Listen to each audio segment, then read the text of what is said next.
오늘 우리가 함께 읽은 골로새서 1장 21절부터 29절까지의 말씀에서 특별히 이제 21절부터 23절까지는 예수 그리스도께서 이제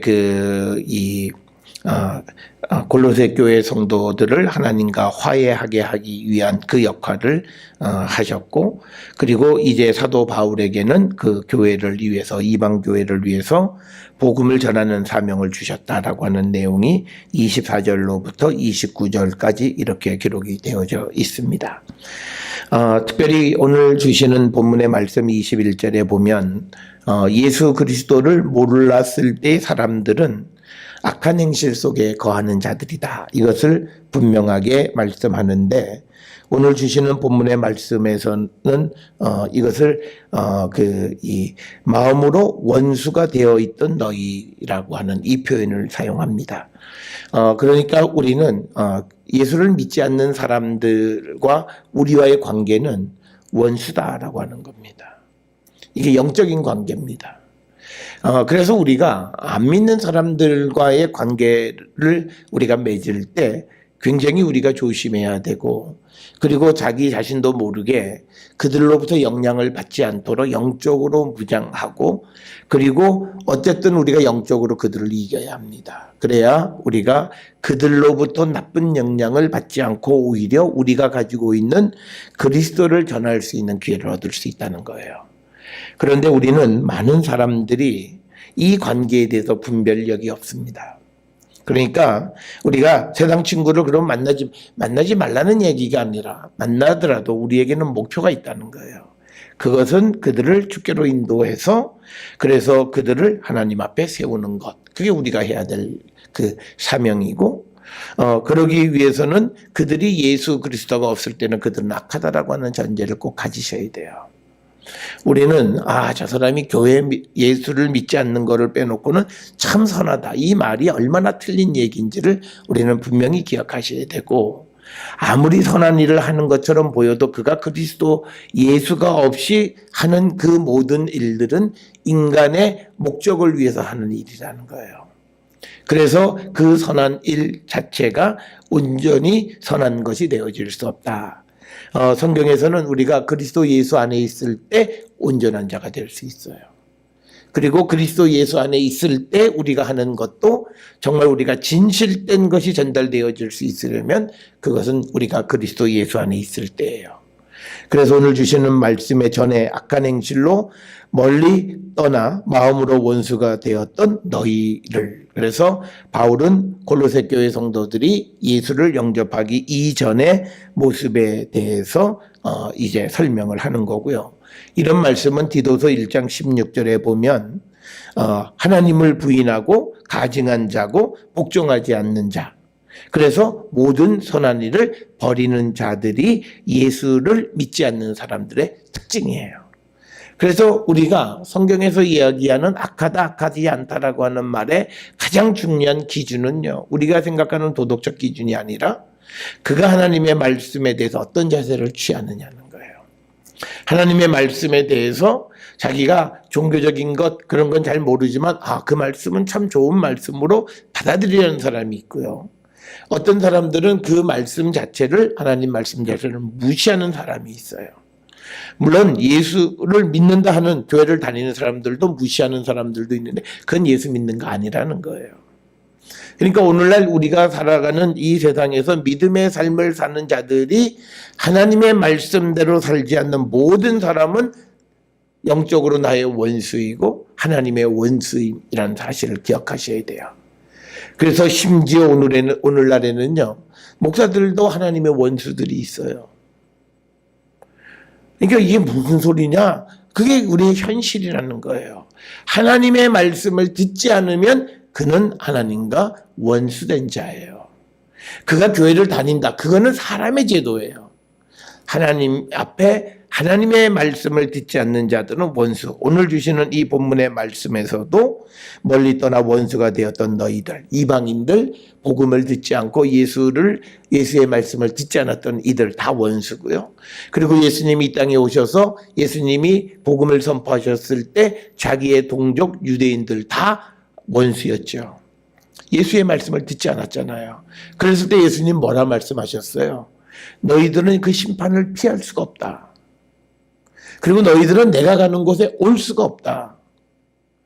굉장히 엄중한 말씀을 하신 거예요. 그래서 오늘 우리가 주시는 이 본문의 말씀 속에서 우리가 예수 그리스도를 믿느냐 믿지 않느냐, 하나님의 말씀에 순종하느냐 순종하지 않느냐에 따라서 그가 우리와의 관계가 결정되어진다는 거예요.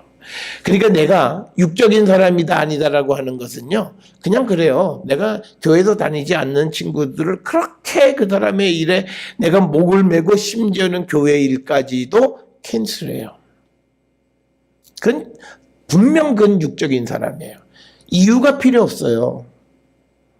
그러니까 우리가 세상을 살아가는 삶에서 무엇에 프라이어리티를 두고 우리가 살아야 되는가, 이게 분명해야 돼요.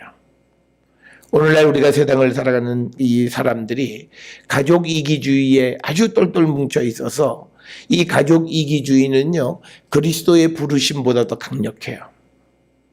그래서 그리스도의 부르심, 그리스도가 주신 사명, 이런 건 별로 소중하게 여기지 않아요. 자기에게 필요하다고 생각되어지고 판단되어지는 것을 위해서는 수단과 방법을 가리지 않고 자기에게 소중했던 것도 다 버려요. 그 모습이 오늘 우리의 모습이고, 그래서 오늘 주시는 말씀에 전이 아니라 지금 우리가 예수를 믿는다고 하면서도 우리가 행실로는 하나님을 떠나 있는 그런 마음으로 하나님과 원수가 된 자가 아닌가 우리를 돌아보셔야 돼요. 특별히요, 우리가 살고 있는 이 시대, 특히 우리가 이런 휴가철 같은 때들이 그래요. 우리가 휴가철이라고 하는 것은 우리가 살아가는 일상의 삶을 잠깐 놓는다고 해서 내가 하나님과의 관계도 놓는 거 아니에요. 그러니까 우리나라 사람들의 가장 큰 특징이 있어요. 휴가나 여행을 가면 절대 이 예배나 이런 걸 잘 안 지켜요. 야, 여기까지 와서 뭘? 우리가 늘 지켜야 되는 약속한, 우리가 주일도 있고 새벽 예배도 있고 이게 있어요. 이것까지 쉬라고 하는 거 아니에요. 그런데 그건요, 목사들도 마찬가지예요. 마치 목사들이 제일 바라는 것, 그리고 목사들이 늘 얘기하는 게 뭐냐면요, 휴가 때 새벽 예배 안 하니까 살 것 같다. 그러니까 육신으로 사는 거예요. 그거는 영으로 죽고 있는 걸 못 보는 영의 눈이 닫혀 있는 거예요. 그러니까 우리가 살아가는 이 현실 속에서 우리의 모습이 행실로 하나님과 원수가 되어 있지 않나 우리는 돌아보셔야 돼요. 그냥 내가 교회를 다니느냐 이런 것에서 우리가 나는 하나님의, 그게 아니라 내 마음의 중심이.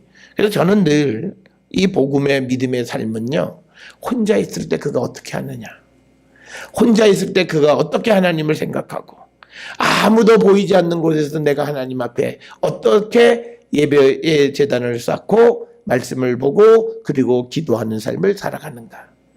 그러니까 우리가 휴가 때는요, 사실은 내가 더 여유롭게 하나님 앞에 올 수 있는 때예요.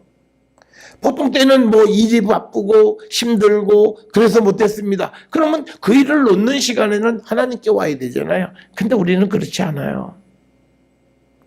그래서 우리가 아마 혹시 휴가를 계획하고 있는 분들 꼭 기억하세요. 육신이 쉬는 게 우리의 쉼이 아니라 영이 정말 더 하나님과 가까이 감으로써 우리의 그 영적인 기쁨을 우리가 찾아야 참된 쉼을 얻을 수 있어요. 여러분, 우리가 피곤해서 누워서 그냥 침대에서 밍글밍글거리고 둥글거리고 하루 종일 누워보세요. 몸이 아주 몸이 가벼워지는 게 아니라 더 부닥치하고 좀 뭔가 좀 이상하고 그래요. 그러니까 휴가일 때일수록요, 더 정상적인 삶을 살아가는 거예요. 여러분, 우리가 프로 운동선수들이 시즌이 끝나면 다음 시즌 사이에 인터벌이 있어요. 그래서 개인적으로 한 달 또는 얼마 정도의 휴가를 줘요. 그러면 그 선수들이 운동 경기가 없으니까 이제 팍 쉬고 놀아요. 그러지 않아요. 정기적으로 시간이 되어서 아침 운동하고 다 해요. 이 강남에 그 아주 큰 헬스장이나 이런 데 보면 외국에 나가서 운동하던 선수들이 한국에 잠깐 들어와서 한 달 또는 뭐 한 달 보름 있는 동안에 그냥 놀고 뭐 방송 나오니까 그거 아니에요. 정기적인 시간에 자기가 해야 될 운동의 양은 그대로 다 하는 거예요. 그렇지 않으면 이 육체의 이 근육을 유지할 수가 없어요. 단지 경기만 하지 않을 뿐이에요. 그래서 우리가 보면 이런 운동선수들이 새로운 시즌이 시작하기 전에 프리시즌 경기를 하는 게 뭐냐면 경기력을 향상시키는 거야. 이미 몸은 개인이 다 만들어진 거예요. 단 하루도 게을리하지 않아요. 병원에 입원을 해서 의사가 완전히 쉬어야 된다라고 하는 진단을 내리기 전까지는요, 그 근육을 쉬지가 않아요. 그런데 우리의 영성을요, 육체도 그런데, 그래서 여러분, 우리가 오늘 주시는 말씀에 우리의 행실이 악한 행실이 아닌가를 보세요. 아직도 예수를 믿으면서 악한 행실을 그대로 그러니까 우리가 휴가나 이런 건 완전히 세상 사람 노는 방법과 똑같이 놀아요. 그러니까 악한 행실이에요. 그리고 마음으로 원수가 되어 있는 우리의 모습들을 우리는 보게 되는 겁니다. 그래서 오늘 주시는 21절에 바울이 골로새 교회 성도들에게 전에는 악한 행실로 멀리 떠나 마음으로 원수가 되었던 너희였다. 과거 예수를 모르던 사람들의 모습을 한 절로 보여주는데 그 속에 우리가 속하면 안 된다는 거예요. 이미 우리는 그걸 다 청산하고 이제 새로운 생명의 길을 걸어가고 있는데 아직도 우리가 하나님과 마음으로 원수가 되고 아직도 악한 행실 속에 있고 아직도 주님과 멀어지는 그런 옛날의 모습을 그대로 유지해서는 안 된다라고 하는 거예요. 그렇던 이 골로새 교회가 22절에 이제 그의 육체의 죽음으로, 즉 그리스도의 십자가의 죽음으로 말미암아 화목하게 하사 너희를 거룩하고 흠없고 책망할 것이 없는 자로 그 앞에 세우고자 하셨다. 십자가의 죽으심으로 우리의 모든 죄와 허물을 사해 주심으로 말미암아 우리가 거룩한 자가 되게 하셨고, 그 다음에 이제 흠이 없고, 흠이 없다는 건 하나님이 받으실 만한 그런 자가 되어졌고, 그리고 책망할 것이 없는 자로 우리를 세우셨다는 거예요. 여러분, 우리가 그리스도께서 우리를 도와주시는 게 뭐냐면, 우리가 고린도전서 1장 8절에도 나와 있어요. 이거 꼭 기억하셔야 돼요. 이거 이단들이 이 말을 기억 안 해요. 특히 구원파들이 이 말을 기억 안 해요. 너희를 우리 주 예수 그리스도의 날에 책망할 것이 없는 자로 끝까지 견고하게 하실 것이다. 주님 다시 오실 때까지 우리를 책망할 것이 없는 자. 그러니까 무슨 이런 말은 다 새빨간 거짓말이에요. 나는 구원받았기에 조금 뭐 잘못해도 뭐 구원과 관계없. 아니에요. 우리를 그리스도의 날까지 책망할 것이 없는 자로 끝까지 견고하게 우리를 세워주시는 것을 예수께서 하세요. 그러니까 어느 누가 나는 이제 괜찮다라는 말을 하는 것은 다 새빨간 거짓말이라는 거예요. 그래서 오늘 여기서 22절에서도 주시는 말씀이 예수 그리스도의 십자가를 통해서 하나님과 화목한 자로 만드시고, 그 다음에 골로새 교회 성도들을 거룩하고 흠이 없고 책망할 것이 없는 자로 하나님 앞에 세우고자 하셨다라고 하는 거예요. 그러니까 우리가 십자가의 그 보혈의 공로로 죄사함의 은총을 입었어요.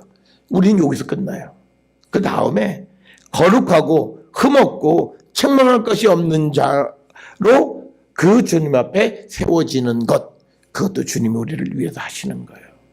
이 삶에 우리가 최선을 다하고 우리는 지금 주님이 다시 오시는 그 날을 기다리며 살아가는데 우리가 살아야 될 건 거룩하고 흠없고 책망할 것이 없는 자의 삶을 우리는 추구하고 살아야 한다라고 하는 거예요. 여러분, 우리가 구약으로부터 신약에 이르기까지 하나님이 늘 이스라엘 백성들에게 내가 거룩하니 너희도 거룩하라는 거예요.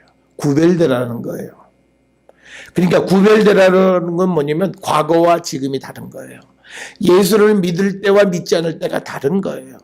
예수 믿지 않았을 때 가졌던 생각과 모든 것은 예수를 믿으면서 바뀌어야 된다는 거예요. 우리가 이 구별이 없으니까 거룩하지 않아요. 예수 믿으면서도 예수 믿지 않는 사람들을 부러워해요. 그리고 나도 저렇게 살았으면 좋겠다라고 하는 막연한 동경심을 가지고 있고, 심지어 어떤 사람들은 그런 것을 놓고 기도해요. 그러니까 이게 거룩하지가 않은 거야. 거룩이라고 하는 것이 무슨 뭐 예배당 가는 날 옷을 새로 갈아입었다고 해서 거룩해지는 거 아니에요. 성가대 가운을 입었다고 해서 거룩해지는 거 아니에요. 그는 그저 상징적으로 보여주는 거고, 정말 거룩한 것은 그 마음 속에 주의 성령이 거하시고 주님이 계셔서 우리의 모든 죄된 것을 다 제거해 버리시고 오직 그리스도만을 생각하고 바라보는 마음을 갖는 거예요. 그렇게 살아가는 거예요. 그게 거룩한 거잖아요. 우리가 그 마음을 가지고, 그래서 우리가 고린도후서 5장 15절에 우리가 그리스도께서 왜 우리를 위해서 죽으셨냐, 이제 우리가 나를 위해서 살지 않고 그리스도를 위해서 살게 하기 위한 것이라는 거예요. 이 구별이 있어야 돼요. 우리는 예수 믿고 교회 다니면서도 여전히 나를 위해서 살고 나를 위해서 사는 삶이 잘 되기를 위해서 기도해요. 그게 다 치성을 드리는 거고, 그런 것은 다 그게 기복이라는 거예요. 이제 내가 그리스도를 믿게 되어졌으면 이제 내가 어떻게 하면 그리스도를 위해서 살아갈 것인가를 위해서 기도하고, 하나님 그 길을 열어주시고 내가 주님의 쓰임받기를 원하고 그 소망을 갖고 우리가 이 땅을 살아가고, 어떻게 하든지 내가 하나님께 쓰임받는 자가 되기를 위해서, 내가 어떻게 하든지 그리스도에게 유익한 자가 되기를 위해서 우리가 늘 기도하는 거예요. 이 구별함이 거룩함이에요. 이게 우리에게 없는 거예요. 예수께서 왜 우리를 위해서 십자가에 보혈을 흘리시고 우리를 하나님과 화목하게 해주셨느냐? 끝까지 우리를 거룩하고 흠이 없고, 우리가 흠없다라고 하는 말은 구약에서 보면 하나님 앞에 제물을 드릴 때 흠없는 것으로 드려요. 어떤 조그만한 그런 어떤 티나 흠결이 없는 거고, 책망할 것이 없는 자로 그 앞에 세우고자 우리를 위해서 십자가를 지셨고, 그것으로 말미암아서 이제 이 골로새 교회 성도들이 이제 하나님의 상속자가 되었는데, 28절에 23절에 만일 너희가 믿음에 거하고 터 위에 굳게 서서 너희 들은 바 복음의 소망에서 흔들리지 아니하면 그렇게 된다. 그리하리라, 이렇게 되어 있어요. 자, 그래서 여기서 우리에게 가장 중요한 이 골로새 교회 성도들에게 처음 요구하는 것이 뭐냐면요, 23절에서 말씀하시는 것이 너희가 믿음에 거하는 거예요. 우리가 믿음에 거한다라고 하는 말이 뭐냐는 거예요. 우리는 잘 될 거야, 성공할 거야, 뭐 이번에 하는 일이 정말 잘 될 거야, 그게 아니에요. 우리가 믿음 안에 거한다라고 하는 표현을 어디서 많이 쓰냐면요, 요한복음에 보면 요한복음 15장 4절에 내 안에 거하라 하는 거예요. 믿음 안에 거한다라고 하는 말은 여기에서 그리스도 안에 거하는 걸 얘기하는 거예요. 그리스도를 내가 영접한 상태를 얘기하는 거예요. 그래서 오늘 주시는 말씀에 너희가 믿음에 거하고, 그래서 그리스도 안에 거하고 그리스도 위에, 그 터 위에 굳게 서서 우리가 들은 바 복음의 소망에서 흔들리지 않는 거예요. 우리가 이야기하는 이 복음의 소망이라고 하는 것이 뭐냐, 우리가 이것을 비슷하게 설명하는 것이 골로새서 2장에 가면 우리가 알 수 있어요. 특히 2장 7절 같은 데 보면 6절 7절에 그러므로 너희가 그리스도 예수를 주로 받았으니 그 안에서 행하되 그 안에 뿌리를 박으며 세움을 받아 교훈을 받은 대로 믿음에 굳게 서서 감사함을 넘치게 하라라고 하는 골로새서 2장 6절 7절의 말씀이 오늘 23절에 나와 있는 너희가 믿음에 거하고 더 위에 굳게 서서 너희 들은 바 복음의 소망에서 흔들리지 아니하면 우리가 그렇게 될 것이다. 그런 삶을 살아야 된다는 거예요. 그러니까 우리가 예수 그리스도를 우리가 구주로, 내가 예수 그리스도 안에 거하고 그리스도 안에 거하고, 그리고 그 그리스도의 그 가르침에 우리가 뿌리를 내리는데, 그 그리스도의 가르침의 핵심은 사랑에 뿌리를 내려서 그 다음에 들은 바 복음의 소망에서 흔들리지 않고 그렇게 행하는 삶을 살아가는 거예요. 그렇게 될 때 우리가 책망할 것이 없는 자로 주님 앞에 세움을 받는 자가 될 수 있다라고 하는 거예요. 그래서 오늘 주시는 23절 상반절에 있는 너희가 믿음에 거하고 터 위에 굳게 서서 너희 들은 바 복음의 소망에서 흔들리지 않는 자가 성도의 삶의 모습이에요. 그러니까 우리가 말씀을 듣고 세상과 갈등하는 거, 이건 뭔가 이상한 거예요. 그거는 뭐가 문제냐면 주님 안에 거하지 않는 거예요. 그리고 내 안에 주님이 계시지 않는 거예요. 그러니까 출발은 우리가 뭐냐면 내가 그리스도 안에, 주 안에서, 바울이 늘 강조하는 말 중에 하나가 그리스도 안에서, 이 그리스도 안에서 in Christ라고 하는 표현이에요. 그 말은 요한복음에서 항상 강조하는 것이 내가 너희 안에 너희가 내 안에, 그 말이에요. 그러니까 내가 주님을 영접했다, 내가 주님 안에 거한다라고 하는 것은 우리의 믿음이 예수 그리스도에게서 딱 터를 세우고 거기에 뿌리를 내리게 되고, 그래서 그 뿌리를 내려서 들은 바 복음의 말씀을 그대로 흔들리지 않고 그 말씀대로 살아가는 삶을 사는 자들, 이게 우리가 성도예요. 오늘날 우리가 교회를 다니는 사람들은 수없이 많아요. 그러나 주님이 정말 성도로 인정할 수 있는 자가 얼마나 있을까? 우리는 심지어는 많은 교회들에서 이거는 아마 한국 교회가 하나님 앞에 크게 책임을 묻게 될 거예요. 특히 목회자들에게. 우리가 하나님 말씀을 너희들이 하나님 말씀대로 다 못 살아. 인간이기 때문에. 이런 말을 어떻게 감히 하는지 모르겠어요. 성경은 우리에게 분명하게 얘기하는 건 우리는 못 살지만 우리가 그리스도 안에 있으면, 우리가 그리스도를 영접하면 우리는 하나님의 온전하심으로 온전해질 수 있고 우리는 하나님의 풍성하심으로 풍성해질 수 있다는 거예요. 이 신비를 우리가 알지 못하니까 육신적인 것으로 우리는 하나님 말씀대로 못 산다고 계속 주장하고 죄를 져도 괜찮아. 인간은 누구도 사람에게 괜찮다는 말을 하면 안 돼요. 괜찮다는 말은 주님이 우리에게 들려주시는 음성이어야 돼요. 그리고 우리는 끊임없이 하나님의 말씀으로 그 말씀으로 서로 사람을 격려하고 말씀으로 사람을 우리가 질책도 할 줄 알아야 돼요. 그것만이 우리에게 주어진 것이지 우리가 사면권이 없잖아요. 우리가 죄 사함의 권세는 우리에게 없어요. 그리스도께서 우리의 죄를 사해 주시는 거지. 그런데 우리가 어떻게 감히 괜찮아 이 말을 해요. 우리는 그냥 하나님 말씀에 우리가 더 힘을 내야 된다라고 하는 말밖에 할 말이 없는 거예요. 그러니까 우리가 소돔과 고모라에 또는 우리가 노아 홍수 시대 때를 보면요. 하나님 말씀대로 사는 자가 노아 홍수 때는 8명, 그리고 소돔과 고모라 때는 그것보다 훨씬 더 작았어요. 그러니까 뭐냐면 대중이 결코 옳지 않다라고 하는 거예요. 성경이 우리에게 가르쳐주는 것은 많은 교회와 많은 성도들이 하는 것이 꼭 옳은 것은 아니라고 하는 것을 우리에게 분명히 가르쳐주는 거고, 그래서 우리는 누구 사람의 말을 따라가는 것이 아니라 하나님의 말씀대로 우리가 그 말씀에 의해서 내가 신앙의 양심을 가지고 영적으로 하나님 앞에 결단하는 삶을 살아야 되는 거예요. 그렇게 살아야죠. 누구가 옆에서 누가 어떻게 했고 누가 어떻게 했고 뭐 누가 뭐라 그러니까 이거는 전혀 우리에게는 도움이 되지 않아요. 그래서 우리는 가끔은 말씀을 잘못 이해하는 이유가 바로 그래서 그렇다는 거예요.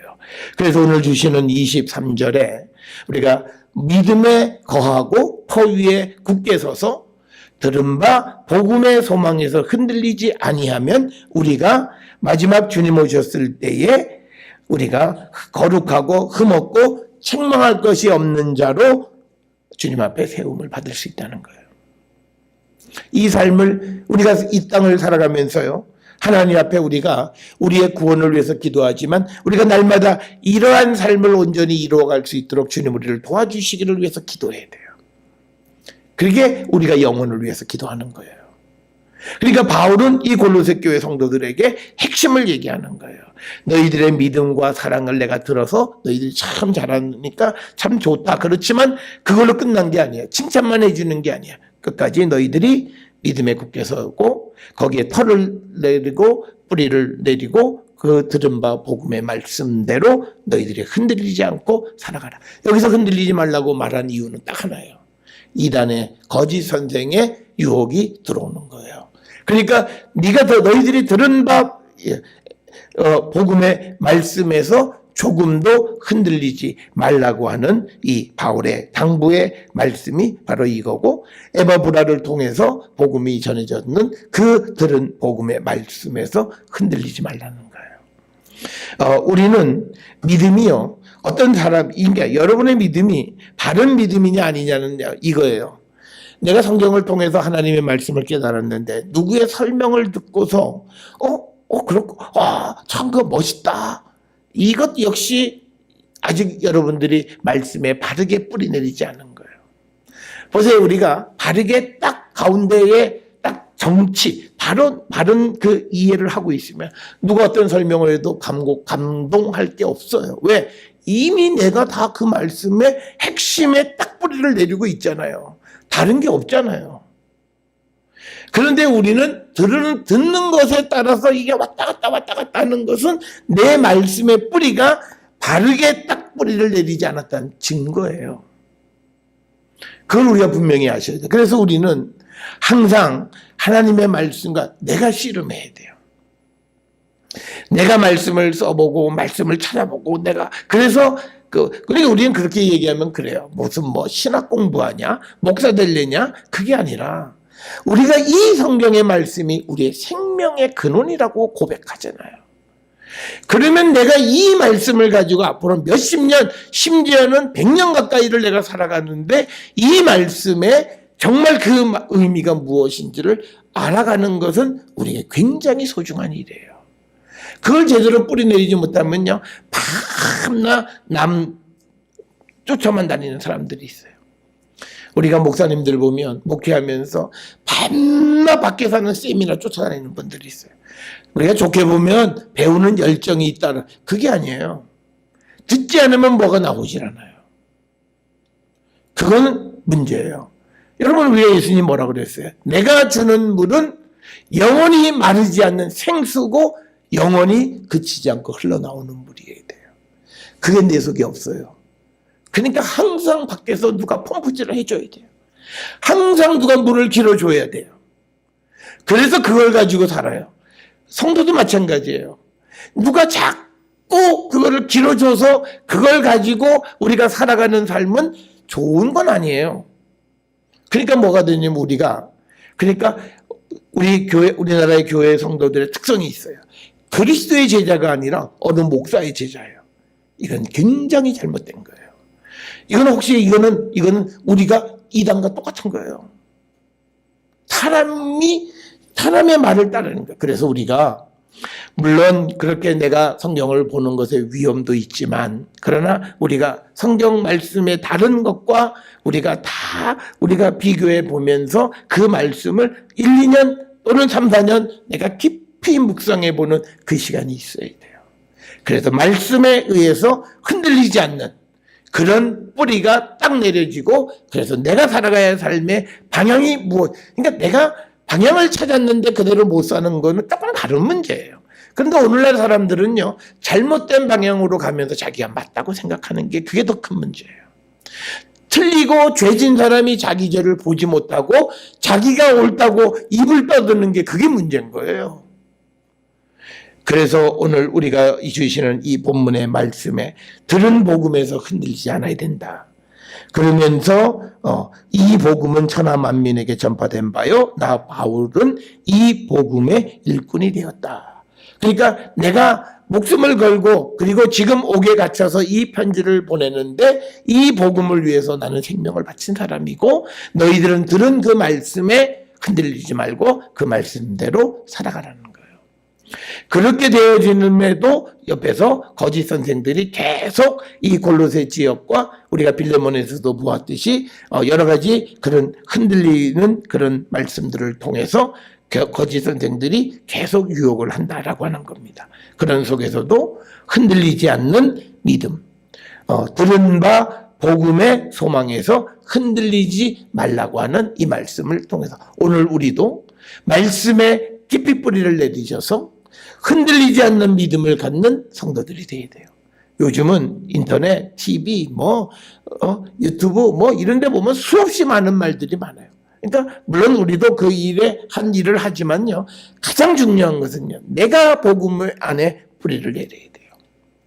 그래서 다른 걸 들으면서 내가 조금씩 뭔가 요 측면도 있고 이런 정도가 되어야지 마치 무슨 신천지를 보듯이 무슨 새로운 세상을 그렇다면 그 사람이 성경을 보는 것은 잘못되어져 있다라고 하는 거예요. 그래서 우리가 들은 바 복음의 소망에서 흔들리지 않는 그런 자들이 되기를 힘쓰는 자가 되어야 한다라고 하는 거고요. 그 다음에 24절부터 29절은요. 사도 바울이 복음을 위해서 교회를 위해서 일하는 자다. 그래서 24절에 나는 이제 너희를 위하여 받는 괴로움을 기뻐한다. 지금 여기서 말하는 나는 너희를 위해서 받는 기쁨은 바울이 복음을 전하는 것 때문에 당하게 되는 여러 가지 어려움, 지금은 옥에 갇혀 있는 거예요. 이것을 내가 괴로움을 기뻐한다라고 하는 거예요. 왜냐하면 사도 바울에게서 가장 중요한 건 나는 사나 죽으나 그리스도를 위해서 사는 거예요.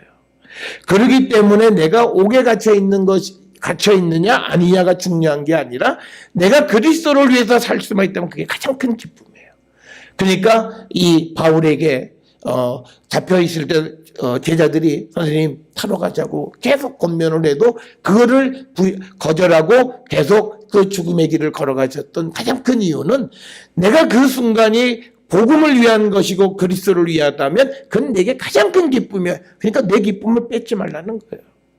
그래서 그 마지막 그 십자가의 길을 걸어가는 바울의 모습인 거예요. 그건 그 마음속에 복음을 전하는 것을 가장 큰 기쁨으로 여기고 있기 때문에 그럴 수 있었다는 거예요. 그리고 그리스도의 남은 고난을 그의 몸된 교회를 위하여 내 육체에 채우노라. 이 말은 뭐냐면 복음을 위해서 앞으로 겪게 될 고난도 내가 기꺼이 내가 당하겠다는 거예요. 지금 이 골로새 교회에 붙잡혀 있어요. 그렇지만 복음을 전해서 이것보다 더한 것을 내 육체에 채우겠다라고 이렇게 이야기를 합니다. 그러면서 25절에 내가 교회의 일꾼 된 것은 하나님이 너희를 위하여 내게 주신 직분을 따라 하나님의 말씀을 이루려 함이라. 그래서 우리가 소중하게 생각하는 것은요. 내가 오늘을 살아가면서 하나님이 내게 주신 직분, 하나님이 내게 주신 사명을 이루는 삶을 우리가 살기를 결단하셔야 돼요. 그래야 오늘 우리가 의미 있게 산 거예요. 그래서 우리가 이런 거죠. 오늘 내가 누구를 돕는 일을 했어. 그래서 참 의미 있다. 내가 누구에게 전도했어. 의미 있다. 물론 그것도 의미 있어요. 그런데 더 의미 있는 일은요. 하나님이 내게 주신 직분이 있어요. 그 일을 하나님의 말씀대로 이루는 삶을 살아가는 거예요. 그러니까 우리가 날마다 사명을 이루고 소명을 이루며 살아가는 삶을 사는 거예요. 소명을 향해서 달려가는 인생을 사는 거예요. 그게 우리가 가장 기쁜 인생을 살아가는 거고 의미 있는 삶을 사는 것이다. 그래서 26절에 이 비밀은 만세와 만대로부터 감춰졌던 것인데 이제는 그의 성도에게 나타났다. 이건 뭐냐면 예수 그리스도께서 이방인의 구원을 위해서 이 십자가에 달려 돌아가셨다는 거죠. 온 세상을 구원할 이 비밀. 그러니까 유대인들은 이 하나님은 자기들만을 위한 하나님이라고 생각한 거죠. 그런데 이제 예수 그리스도가 오시고 바울이 복음을 전하면서 그 구원은 유대인들에게만 국한된 것이 아니라 온 세상 사람들에게 복음이 그 구원이 다 전해진 것이다라고 하는 겁니다. 그래서 그 비밀, 구원의 비밀이 감춰져 있던 것이 이제는 성도들에게 드러났고 하나님이 그들로 하여금 이 비밀의 영광인 이방인 가운데 얼마나 풍성한지를 알게 할 이방인 선교를 얘기하는 거고 이 비밀은 너희 안에 계신 그리스도 신이 곧 영광의 소망이다. 그러니까 예수 그리스도가 바로 이 비밀이었어요. 이것을 모든 사람들에게 이제 드러냈고 그 그리스도를 영접하면 그가 구원에 이르게 되고 그 영접하는 것이 우리에게는 영광의 소망과 같은 것이다. 우리가 그를 전파하여 각 사람을 권하고 모든 지혜로 각 사람을 가르침은 각 사람을 그리스도 안에서 완전한 자로 세우려 합니다. 그러니까 두 가지를 얘기하는 거예요. 각 사람을 지혜로 가르치는 것, 그리고 각 사람을 그리스도 안에서 완전한 자로 세우는 거예요. 그러니까 여기서 바울은 뭐냐면 내가 가르치는 복음만 가지면 너희들이 완전해져 이렇게 얘기하지 않아요. 너희들이 그리스도 안에 있을 때 너희들이 완전한 자가 되어질 수 있다는 거예요. 그러니까 우리가 마태복음에서도 예수님이 하나님의 온전하심을 따라 너희도 온전한 자가 되라. 그 온전한 자가 되는 길은 예수 그리스도 안에 거하는 거예요. 그래서 앞에서 바울이 이 사람들에게 믿음에 거하고 터 위에 굳게 서서라고 하는 말은 그리스도 안에 너희들이 거하는 삶을 살아갈 때 너희들도 온전한 자가 완전한 자가 되어질 수 있다라고 하는 거고, 그래서 이를 위하여 29절에 나도 내 속에서 능력으로 역사하시는 이의 역사를 따라 힘을 다하여 수고하노라. 그러니까 여기서 말하는 내 속에서 능력으로 역사하시는 이의 역사는 예수께서 역사하시는 성령으로 역사하시는 이의 역사를 따라서 내가 힘을 다해서 수고한다. 여기서 굉장히 중요한 것은 바울은 자신이 전하는 복음 전도는 자기가 하는 게 아니라 따라가는 거예요. 핵심이 그 역사하시는 이의 역사를 따라서 내가 힘을 다해서 수고하는 거예요. 내가 힘을 다해서 수고하는 것이 아니라 내 안에서 나를 이끌어 가시는 분에 순종하면서 힘을 다하는 거예요. 그래서 바울은 어느 순간에도 그리스도보다 성령보다 앞서지 않고 성령을 따라가면서 자신이 할 수 있는 최고의 노력과 힘을 다해서 복음을 위해서 일하는 자가 되었다라고 하는 것. 이것을 골로새 교회 성도들에게 가르쳐주면서 이제 거짓 선생의 유혹 속에서도 흔들리지 않는 믿음을 가지라. 이걸 강조하고 뿐만 아니라 그리스도의 복음을 열심히 전하는 자가 되어야 한다. 이렇게 두 가지를 강조해 주시는 말씀. 이 말씀을 통해서 우리도 바울 선생이 우리에게 권면하시는 것, 우리의 믿음, 그리고 우리가 복음을 전하는 일에 더욱더 앞장서야 함을 강조하시는 말씀으로 받아서 우리의 삶에서도 이런 삶을 살기로 결단하는 저와 여러분이 될 수 있기를 주의 이름으로 축원합니다.